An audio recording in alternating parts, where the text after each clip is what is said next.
Oh, hey, how you doing? I hear you just bought a new RV. Do you know what you need? I didn't know when I got there, so guess what happened to me? I got hosed at the drive-thru, Tommy. We got hosed, Tommy. We got hosed. You don't have to though. Why? Because we are here to show you the handiest and the dandiest things. And don't you want to know what you need? Yes, you do. So ramble on down the road with us as we talk about what you need on your first day.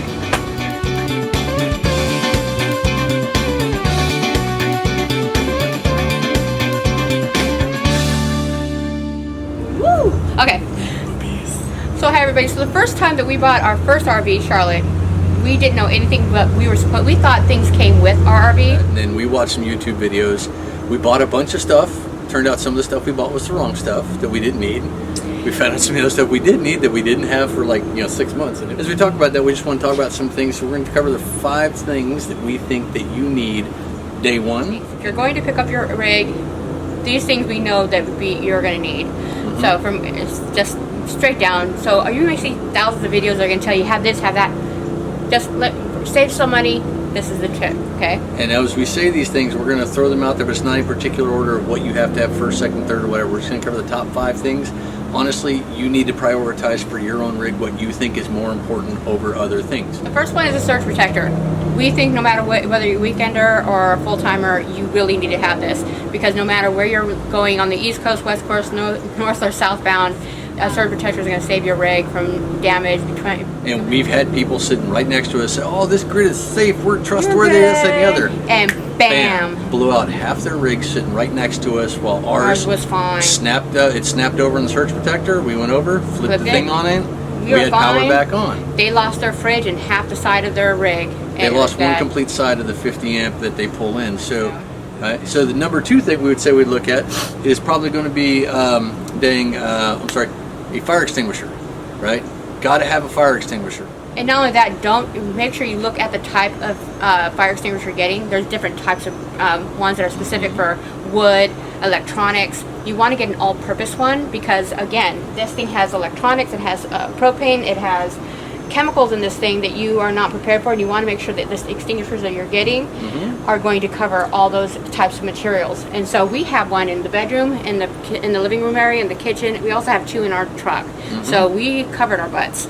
So make sure you have the right ones, and enough to cover your areas. The next one I would say would be make sure you have your hoses. Now I'm not talking about just one water hose, but you're going to also need a separate one for your black hose, for going in for your sewer system to flush your black tank. And also, you're going to need to make sure, because depending on what type of rig you get, you're going to need to make sure you have your sewer connection hose, the one that your snake, your black hose snake, and make sure you have enough. The Slinky needs to make sure you've got everything for it. And I would also add that if you get that, it's probably good to get the little stands you put it on.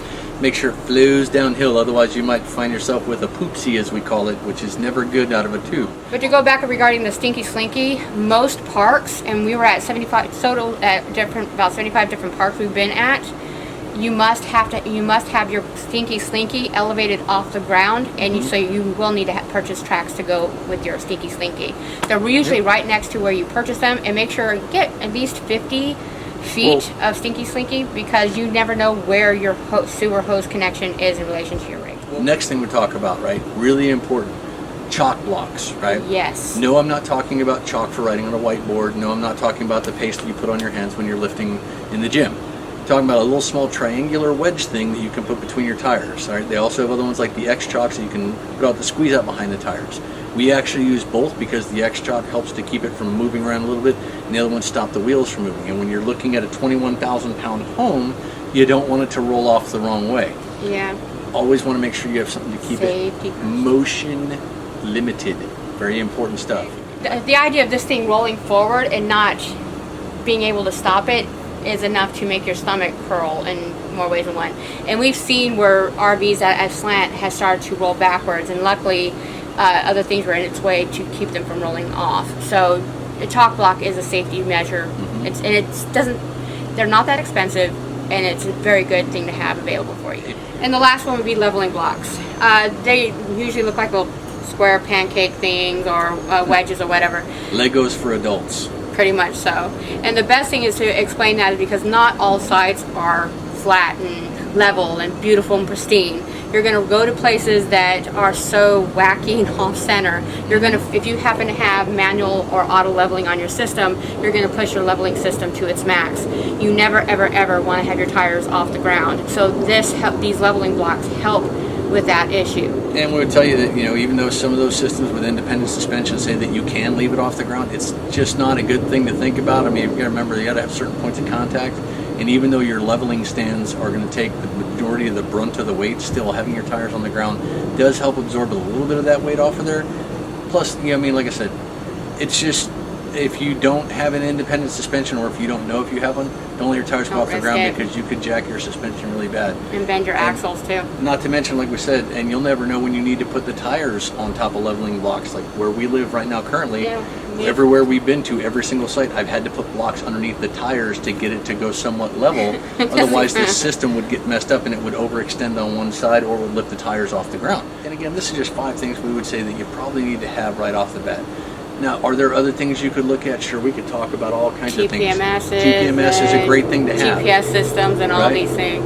Do you need a TPMS day one? No. I don't think so. I think as long as you remember to drive slow. Remember, though your truck can go that fast with the trailer behind you. Pay attention to your tires do have speed ratings. Speed ratings. The excessive as far as your tires can handle on the speed that it can go. Stay underneath. Pay attention to that. A good rule of thumb is 55 to 60 all the way around. If you don't know, stay at 55. You'll be good.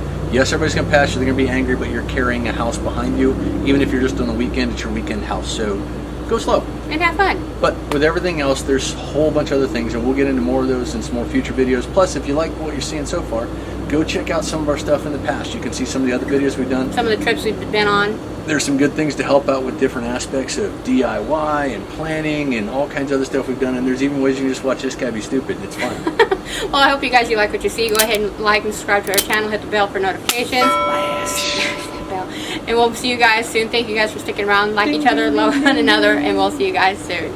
Rambling on down the road. He loves that saying. I do. Bye, y'all. See you.